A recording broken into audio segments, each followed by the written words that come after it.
Bonjour à toutes et tous, j'espère que vous allez bien. Je vous souhaite une excellente année.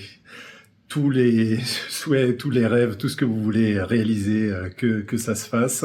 Et surtout, la santé, bien évidemment, puisque c'est la base pour que tout se passe bien. En tout cas, ça fait plaisir de vous revoir. Voilà, un petit peu de temps s'est passé. Et je prenais l'occasion... tout simplement d'une première exposition que j'ai réalisée, exposition de peinture, pas de photo, pour vous parler d'une technique très simple à mettre en œuvre afin de pouvoir prendre vos peintures, vos illustrations sans reflet de lumière et avec un setup assez simple, c'est-à-dire de ne pas avoir des lumières à 45 degrés, etc. pour essayer de croiser les faisceaux sans diminution. Bref, un setup très très simple qui va utiliser juste une technique que m'a rappelé mon fidèle ami et excellent photographe également, Guillaume Le Brasseur, qui est la double polarisation. Donc on va voir ce que c'est tout de suite. Comme vous le voyez, donc le setup est très simple. J'ai mis mon appareil photo en face, effectivement, de l'endroit sur lequel je vais poser mes peintures pour les photographier. Et en gros, la technique est très simple. Donc, d'une part, au début, donc je vais remonter mes ISO pour qu'on puisse voir un petit peu ce qui se passe à l'écran, monter ma vitesse également. Voilà. En gros, l'idée, c'est vraiment d'essayer de se positionner et d'être d'équerre par rapport à votre peinture pour vraiment éviter l'inclinaison, voilà, être vraiment le plus carré, donc avoir bien les parallèles qui sont bien parallèles à votre cadre par rapport à ce que vous allez shooter. Une fois que vous avez bien orienté, donc effectivement, vous profitez d'être à haut ISO ou enfin avec des vitesses très lentes pour faire votre mise au point.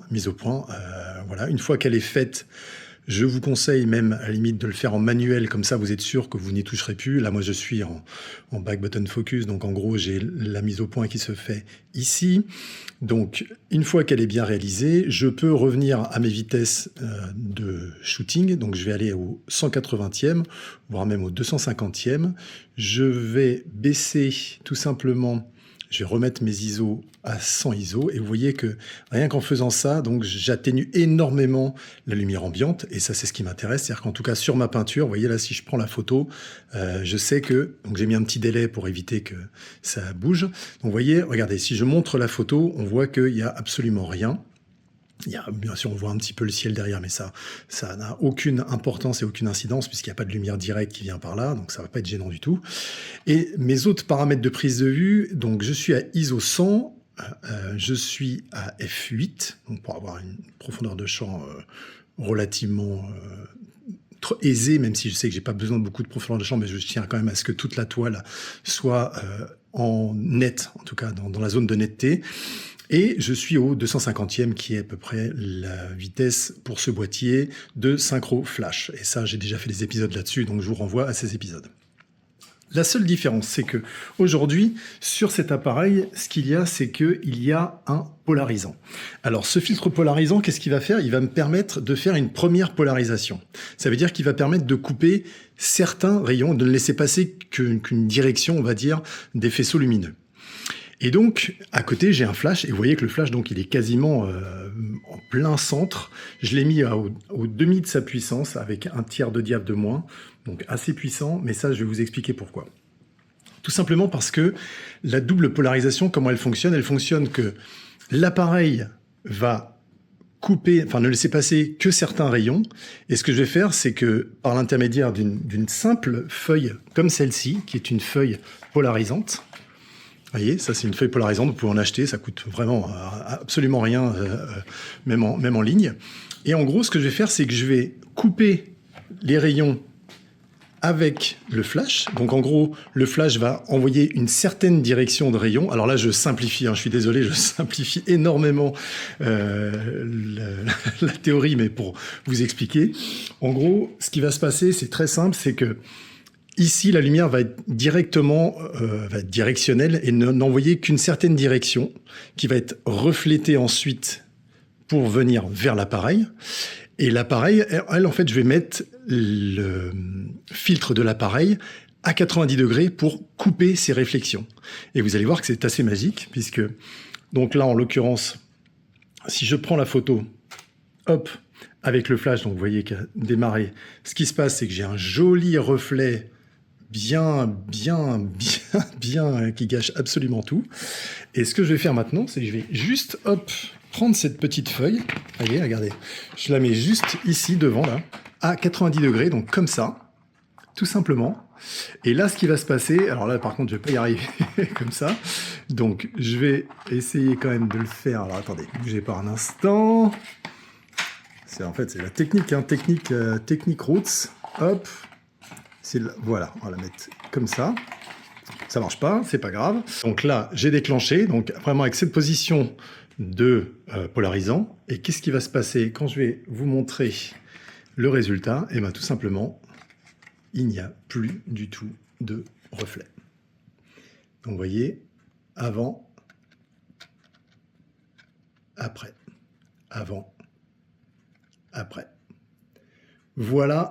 Alors que l'éclairage, le système, encore une fois, est tout simple. Hein. On est vraiment... Alors, pas trop proche. Encore une fois, le flash ne doit pas être trop proche de la peinture, tout simplement parce qu'on va éviter d'avoir la diffusion. C'est-à-dire que plus on va se rapprocher de la peinture, plus le point chaud va apparaître et là, la lumière va se diffuser et vous allez avoir moins de lumière sur le bord de votre peinture. Donc, c'est pour ça qu'il faut être quand même à une certaine distance.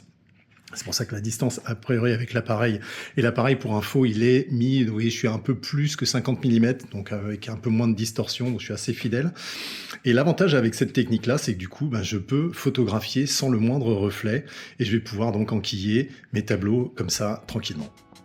Vous pouvez faire quelques essais en orientant le flash un petit peu vers l'extérieur de la toile également, ou un peu plus en angle, afin de minimiser aussi certains reliquats de réflexion. Et ça, selon les surfaces, ça peut aider à avoir un résultat vraiment parfait.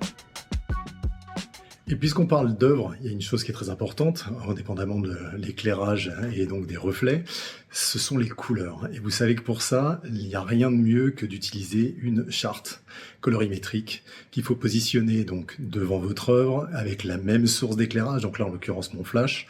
Donc je vais faire effectivement un shoot avec, pour avoir la référence, pour pouvoir ensuite recalibrer, en fait, utiliser ce profil couleur sur toutes mes images pour être sûr que ça restitue bien les belles couleurs que je me suis échiné à peindre.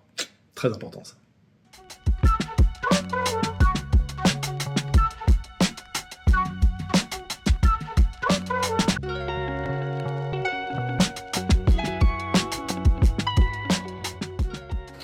Bien sûr, à tout moment, je revérifie bien qu'elle est bien positionnée. C'est vrai que normalement, si j'avais vraiment voulu faire ça très bien, il aurait fallu que je mette des marques pour être toujours positionné au même endroit. Je vous conseille de le faire, c'est quand même mieux.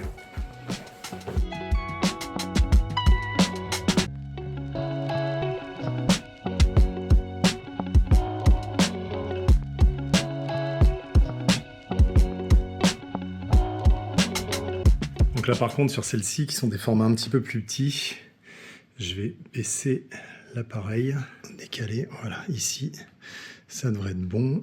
Je vais zoomer encore un tout petit peu dessus. Tac, pour être vraiment au maximum du cadre et d'essayer d'exploiter au mieux la définition de l'appareil. Voilà, remise au point. Voilà, comme ça, quand la mise au point est faite, je peux, une fois de plus, redescendre. Donc, je vais revenir au 250e, 180, 250e. Voilà, c'est parfait. Et continuer le shooting. J'espère que cette vidéo vous aura plu, vous aura appris des choses, que ça vous aura fait plaisir de me revoir. En tout cas, moi, c'était agréable de m'y remettre un peu, même si, voilà, vous voyez, c'est beaucoup plus simple, beaucoup moins posé, beaucoup moins setupé YouTube-like. Mais voilà, au moins, l'avantage, c'est que c'est posté, c'est fait. Le savoir, entre guillemets, ou en tout cas l'info est diffusée, c'est ce qui compte le plus. Écoutez, je vous souhaite encore une fois une excellente année, prenez bien soin de vous, continuez à faire plein de belles photos, continuez à faire plein d'autres choses artistiques. Pour ceux d'entre vous qui seraient intéressés par le travail plus pictural, Et ben écoutez, ça tombe bien, hein, donc comme je vous disais, j'ai la première fois que je vais exposer fin janvier, donc à Porte de Versailles au salon Art 3F. Donc je mettrai des infos dans la description pour ceux qui ont envie de venir voir mes œuvres picturales et aussi me rencontrer puisque je serai les 3 jours sur le salon. Voilà, pour discuter. Vous serez les bienvenus, ça me fera plaisir à discuter photos, discuter tout ce que vous voulez. En tout cas, une fois de plus, prenez bien soin de vous. Une excellente année 2025. Et voilà, et plein de belles choses. Ciao!